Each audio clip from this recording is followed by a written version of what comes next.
हम पढ़ेंगे RRB group D का जो 17 सितंबर 2018 को पेपर हुआ था शिफ्ट 2 में, उसका पढ़ेंगे आज हम साइंस का क्वेश्चन। ठीक है, तो देखते हैं पहला क्वेश्चन। मधुमक्खी के डंक का इलाज करने के लिए किसके घोल का इस्तेमाल किया जाता है? तो इसके लिए बेकिंग सोडा।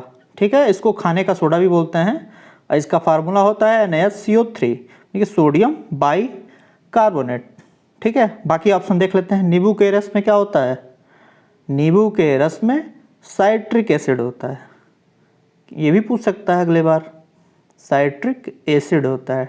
ठीक है, और सिरका में क्या होता है? सिरका में जो होता है वो होता है एसिटिक एसिड। ठीक है, और दूध में तो आपको पता ही होगा लैक्टिक एसिड। चलिए अगले क्वेश्चन की ओर चलते हैं। अगला क्वेश्चन क्या है? एक प्रस्वेदी यौगिक है। तो सबसे पहले ये जानना जरूरी है कि प्रस्वेदी यौगिक होता क्या है। तो प्रस्वेदी यौगिक वे होते हैं जो पदार्थ हवा से आर्द्रता, मतलब आर्द्रता जो नमी होती है, जो जल होता है उससे, और कार्बन डाइऑक्साइड उससे जो है उसको क्रिया करके उसको सोख लेते हैं। ठीक है, तो ये जो होता है ये कली चूना होता है। ये क्या होता है? वायु से या हवा से जो है आर्द्रता और नमी जो होती है उसको और कार्बन डाइऑक्साइड गैस को आसानी से सोख लेता है, और इसीलिए इसको प्रस्वेदी यौगिक कहते हैं। और इसका फार्मूला CaO होता है, कैल्शियम ऑक्साइड। ठीक है, और इसमें जब पानी से जब क्रिया करा दिया जाता है इसको, तो CaOH का होल ट्वाइस यानी कि कैल्शियम हाइड्रोक्साइड बन जाता है। ठीक है, और इसे बुझा हुआ चूना बोलते हैं। देखते हैं कि घरों में पेंट किया जाता है चूने से, तो वो यही होता है कैल्शियम हाइड्रोक्साइड, बुझा चूना जिसको बोलते हैं। चलिए अगले क्वेश्चन की ओर चलते हैं। अगला क्वेश्चन है कि एक व्यक्ति 2 सेकंड में 1000 जूल का काम करता है, उसके द्वारा खर्च की गई ऊर्जा थी। देखिए ये ऊर्जा नहीं है, ये शक्ति है। ये मिसप्रिंट हो गया है, तो इसको थोड़ा देख लीजिएगा, अवॉइड करिएगा। ये शक्ति है। ठीक है, तो आप जानते हैं शक्ति का जो फार्मूला होता है, शक्ति इक्वल टू कार्य बटा टाइम, मतलब कि P equal to W/T। W दिया हुआ है 1000 जूल और समय दिया हुआ है 2 सेकंड, कट जाएगा, ये हो जाएगा 500 वाट। ये आंसर हो जाएगा। ये तो बहुत इजी क्वेश्चन था, आपको फार्मूला अगर याद है तो तुरंत लग जाएगा। ठीक है, इसको नोट कर लीजिएगा, इस फार्मूला को, आते रहता है इससे क्वेश्चन। चलिए अगले क्वेश्चन की ओर बढ़ते हैं। अगला क्वेश्चन क्या है? जब एक गिलास पर रखे गए कार्ड को उंगली से धक्का दिया जाता है तो उस पर रखा सिक्का गिलास में गिर जाता है। यह कथन किस नियम की व्याख्या करता है? तो ये जो है ये जड़त्व के नियम की व्याख्या करता है। जड़त्व का जो नियम होता है उसके कारण क्या होती है? कोई वस्तु अपनी अवस्था परिवर्तन का विरोध करती है। जैसे ये क्वेश्चन में कहा है कि यहाँ पे रखा हुआ है ग्लास और इसमें ये कार्ड मान लीजिए ऊपर से रखा हुआ है, इस पे सिक्का रखा है। ठीक है, और जब सिक्के को खींचते हैं हम, मान लीजिए इस दिशा में खींच लेते हैं सिक्के, कार्ड को, तो कार्ड को खींच लेंगे तो कार्ड क्या होती है? गति अवस्था में आ जाएगी। लेकिन ये जो है ये जड़त्व के कारण और अपने अवस्था में बनी रहेगी, अवस्था परिवर्तन का विरोध करेगी ना, उसको खींचेंगे तो वो यहीं पे बनी रह जाएगी और ये गति में आ जाएगा। तो यहाँ पे कोई स्पेस नहीं मिलेगा तो नीचे चली आएगी वो तुरंत। ठीक है, चलिए अगले क्वेश्चन की ओर बढ़ते हैं। अगला क्वेश्चन देख लीजिए। अगला क्वेश्चन क्या बोलता है कि आधुनिक आवर्त सारणी के 18वें समूह में कितने तत्व मौजूद हैं?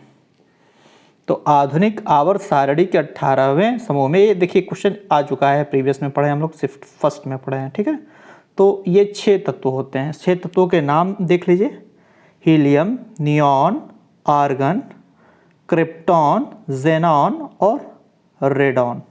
ठीक है, ये भी पूछ सकता है, इसको याद कर लीजिएगा। चलिए आगे की तरफ बढ़ते हैं, अगले क्वेश्चन की तरफ। अगला क्वेश्चन है परमाणु के भीतर न्यूट्रॉन तथा द्वारा प्रोटॉन पर आरोपित बल कहलाता है। देखिए परमाणु के भीतर, ये तो इलेक्ट्रॉन बाहरी ओर होते हैं, परमाणु के भीतर क्या होता है? प्रोटॉन और न्यूट्रॉन। प्रोटॉन पे पॉजिटिव होता है और न्यूट्रॉन क्या होता है? उदासीन होता है। तो इन दोनों के बीच जो होता है, ये तो नाभिक में रहते हैं, तो इन दोनों के बीच में लगने वाले बल को नाभिकीय बल कहते हैं।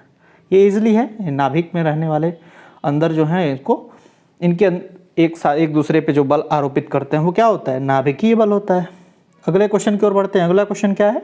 तो कौन सा उत्तक पौधों को कठोर और दृढ़ बनाता है? ये कल पढ़ चुके हैं हम लोग। ये पूछा था कि वो पौधों को फ्लेक्सिबल बनाता है, कौन सा एंजाइम है फ्लेक्सिबल। ठीक है, तो ये क्या था? क्लोरीन काइमा था। आज क्या है? कठोर और दृढ़। ऐसे ही क्वेश्चन बनते हैं, ठीक है, रिपीट करते हैं। तो रिपीट ऐसे रिपीट करते हैं, देख रहे हैं, एंजाइम है तो कल का पूछा है कोलेनकाइमा फ्लेक्सिबिलिटी, आज दृढ़ पूछ दिया सेकंड शिफ्ट में।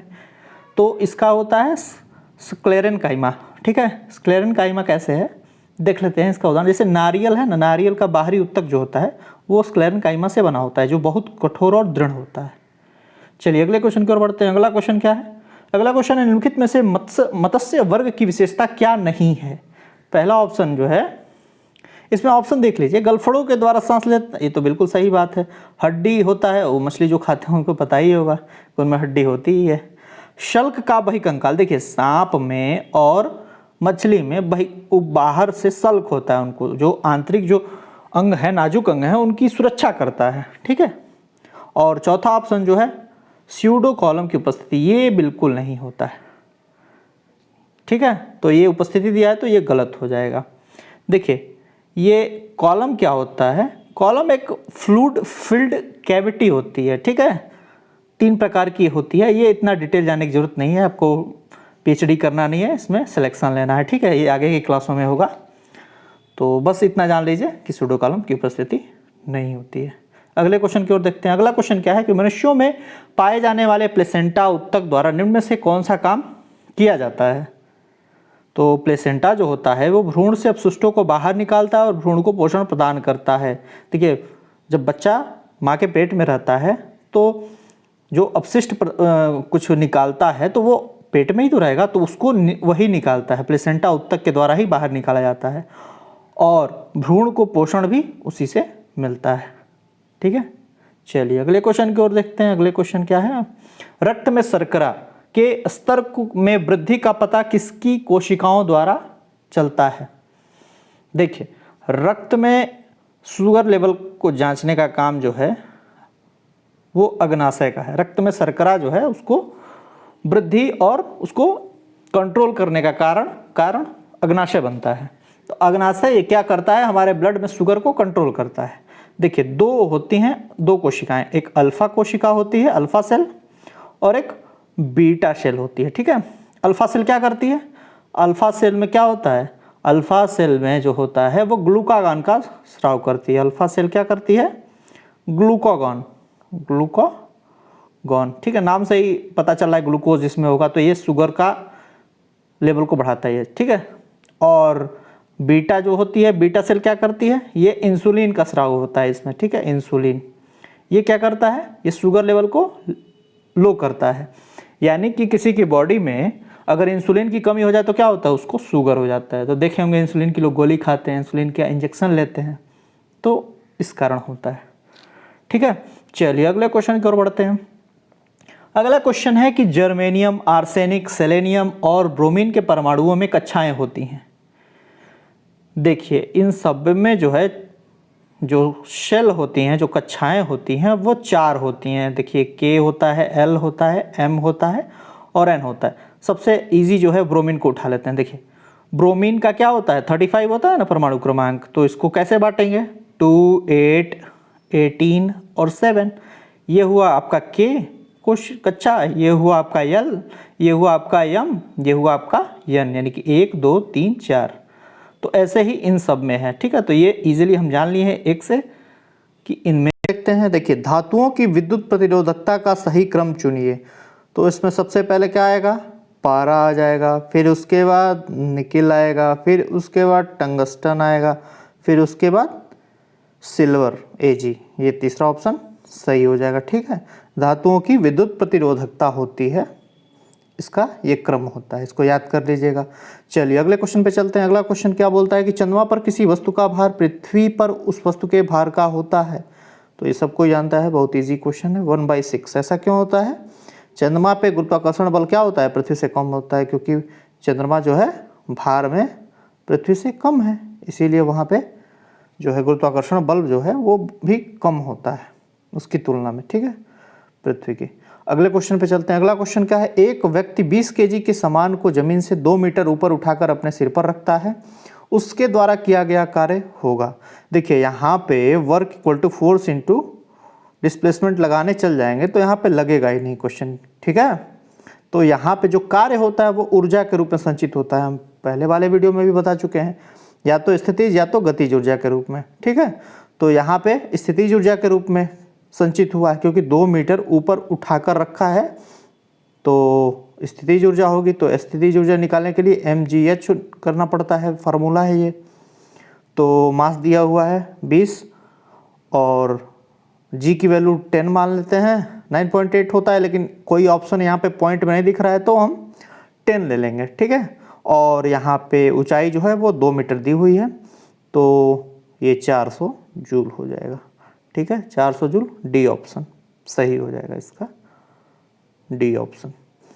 चलिए अगले क्वेश्चन की ओर बढ़ते हैं। अगला क्वेश्चन जो है, अगला क्वेश्चन ये बोलता है एथेन की विद्युत दाब और क्रॉस संरचना कौन सी है। तो सबसे पहले ये देख लीजिए, एल्केन का जो फार्मूला होता है CnH2n+2। एल्कीन का फार्मूला क्या होता है CnH2n, और एल्काइन का क्या फार्मूला होता है CnH2n-2। तो यहाँ क्या पूछा है, एथेन पूछा है। चलिए तो एथेन देखिए, ये पहले मेथ होता है, एक कार्बन हो तो फिर मेथ के बाद एथ आता है, ऐसे लाइन से चलता है।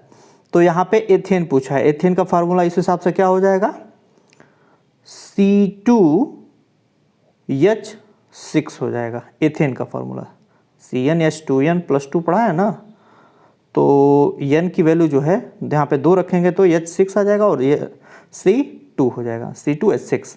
तो देखना है कार्बन कहाँ पे C2H6 है, तो यहाँ पे देखिए तो CH4 है, ये तो मेथेन है। ये देखिए C2H4 है, तो ये क्या है, ये एथीन है, अभी बताए हैं एल्कीन का फार्मूला। और ये जो है ये क्या है C2H2, यानी कि ये एथाइन है। और लास्ट वाला जो है C2H6, यही आपका एथेन है। तो ये आपका आंसर सही हो जाएगा, एथेन का चौथा ये है, चौथा एथेन है, ठीक है। चलिए अगले क्वेश्चन की ओर बढ़ते हैं। अगला क्वेश्चन है कि उस लवण का उदाहरण निम्न में से कौन सा है जो जलीय विलयन का पीएच मान, मतलब जिसके जलीय विलयन का पीएच मान 7 से कम होता है। ये रिपीट किया है क्वेश्चन। तो यहाँ पे अमोनियम क्लोराइड होता है NH4Cl, अमोनियम क्लोराइड। देखिए यहाँ पे बताए थे ये ट्रिक कि सोडियम सोडियम सोडियम, ये तीनों ऑप्शन में सोडियम आ गया, क्षार आ गया।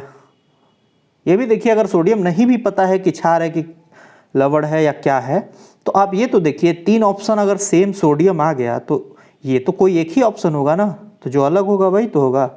तो ये ट्रिक से भी कर सकते हैं।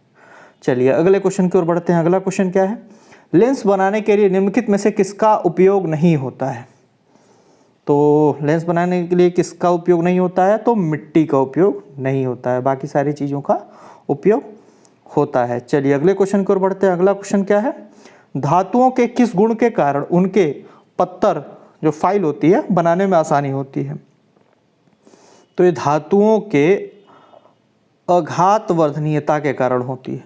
अघात वर्धनीयता मतलब धातुओं का गुण होता है जो अगर उनको पीटा जाता है तो फैल जाते हैं, बढ़ जाते हैं, जिसकी सहायता से इजीली क्या होती है, उनकी पतली पतली फाइलों को बना लिया जाता है। जैसे देखे होंगे आप भोजन को पैक करने में या फिर रेस्टोरेंट में देते हैं लोग, रोटी को ऐसे ऐसे रोल करके या फिर सामान को उसको ऐसे रोल करके दे देते हैं लोग, ठीक है। तो वो इजीली यूज़ किया जा सकता है फाइल के रूप में। चलिए अगले क्वेश्चन की ओर बढ़ते हैं। अगला क्वेश्चन है, निम्न में से कौन सा विकल्प कुछ निश्चित पदार्थों के अपवर्तक सूचकांक के सही आरोही क्रम को दर्शाता है, बाएं से दाएं। तो यहाँ पे हो जाएगा आपका बर्फ आएगा पहले, फिर केरोसिन आएगा, फिर बेंजीन आएगा, फिर सेंधा नमक आएगा, ठीक है। ये ऑप्शन सही हो जाएगा। ये सबसे क्या होगा, सबसे ज़्यादा होगा इसका अपवर्तक सूचकांक, ये सबसे ज़्यादा बर्फ़ का होता है, उसके बाद केरोसिन, उसके बाद बेंजीन, उसके बाद सेंधा नमक। देखिए रंग में देखते हैं तो रंग में जो है लाल रंग का जो है अपवर्तनांक जो होता है वो सबसे कम होता है, और बैंगनी रंग का अपवर्तनांक क्या होता है, सबसे ज़्यादा होता है, ये याद रखेंगे। चलिए अगले क्वेश्चन की ओर बढ़ते हैं। अगला क्वेश्चन क्या है, किसी तत्व के समस्थानिक की द्रव्यमान संख्या 298, यदि इसके नाभिक में 189 न्यूट्रॉन है तो उसकी परमाणु संख्या क्या होगी। देखिए द्रव्यमान संख्या यानी कि ए की वैल्यू दी हुई है 298 और न्यूट्रॉन दिया हुआ है 189। आप जानते हैं फार्मूला कि परमाणु संख्या जो होता है Z = द्रव्यमान संख्या माइनस न्यूट्रॉनों की संख्या, Z = A - n, तो इसको घटा देंगे द्रव्यमान संख्या 298 दिया हुआ है और न्यूट्रॉन की संख्या 189 दी हुई है। इसको घटा देंगे तो 109 आ जाएगा और ये 109 बी ऑप्शन में दिया हुआ है, ये आंसर हो जाएगा। चलिए अगले क्वेश्चन की ओर बढ़ते हैं। अगला क्वेश्चन क्या है, किसी परमाणु का उप परमाणु कण नहीं है। ये तो बहुत इजी क्वेश्चन है। जेनॉन, जेनॉन क्या है ये एक अक्रिय गैस है जो 18th ग्रुप के जो गैस बताएं 6 हैं उनमें से जेनॉन आता है। प्रोटॉन, इलेक्ट्रॉन, न्यूट्रॉन ये परमाणु के उप परमाणु कण होते हैं, तो सबको ही जानता है, तो इजी क्वेश्चन था एकदम। अगले क्वेश्चन की ओर बढ़ते हैं। अगला क्वेश्चन क्या है, यदि किसी परिपथ से 6 मिनट में 0.6 एम्पियर धारा प्रवाहित होती है तो इसमें प्रवाहित आवेश की मात्रा पूछा है, यानी कि Q की वैल्यू पूछी है और दिया क्या है, I की वैल्यू दी हुई है 0.6 एम्पियर, टाइम दिया हुआ है 6 मिनट। तो मिनट को पहले कन्वर्ट कर लेंगे, 60 से गुणा कर लेंगे तो ये सेकेंड में बदल जाएगा। ठीक है, तो I की वैल्यू क्या है 0.6 एम्पियर है और T की वैल्यू 7 से गुणा कर देंगे तो 360 हो जाएगा सेकेंड। और फार्मूला आप जानते ही हैं, Q इक्वल टू IT होता है, तो इन दोनों का गुणा हो जाएगा, यानी कि 360 गुना 0.6, 360 गुना 0.6 करेंगे तो देखिए 360 गुना 0.6 करेंगे तो ये हो जाएगा, पॉइंट हट जाएगा, 36 छके 216 ये दिया हुआ है कूलाम, ये आंसर हो जाएगा। आवेश की मात्रा क्यों निकल गई। चलिए अगले क्वेश्चन की ओर बढ़ते हैं। अगला क्वेश्चन, किसी वस्तु का भार सर्वाधिक होता है, तो किसी वस्तु का भार जो है सर्वाधिक जो होता है वो कहाँ होता है, ध्रुवों पे होता है। ठीक है, ये क्वेश्चन मोस्ट इंपॉर्टेंट है, आरआरबी में कई बार पूछा है। ध्रुवों पर और ये भूमध्य रेखा वाला एक पृथ्वी पे, जो पृथ्वी के केंद्र पे होता है भार वो शून्य होता है, ये भी पूछता है। ठीक है, ये दोनों क्वेश्चन घुमा घुमा के पूछे रहते हैं, काफ़ी शिफ्टों में आपको ये क्वेश्चन मिल जाएंगे। तो आरआरबी का ये फेवरेट क्वेश्चन एक तरह से देख सकते हैं आरआरबी ग्रुप डी का। अगला क्वेश्चन देखते हैं, कॉन्स्टेंटन को मिश्रित करके, धातुओं को मिश्रित करके बनाया जाता है, तो इसमें क्या लग रहा है क्या होगा, तो एक कॉपर और निकिल जो इनको मिला के कॉन्स्टेंटन ये धातु जो है मिश्र धातु ये बनाई जाती है। चलिए अगले क्वेश्चन की ओर बढ़ते हैं। अगला क्वेश्चन क्या है, मछलियों के हृदय में कक्ष कितने होते हैं, तो मछलियों के हृदय में जो होते हैं 2 कक्ष होते हैं मछलियों के हृदय में। ठीक है, हम लोग के कक्ष में कितने होते हैं, 4 होते हैं। ठीक है, हम लोग कक्ष में 4 होते हैं। चलिए अगले, अब लास्ट क्वेश्चन था ये, अब अगले वीडियो में मिलते हैं। ख्याल रखिए तब तक अपना।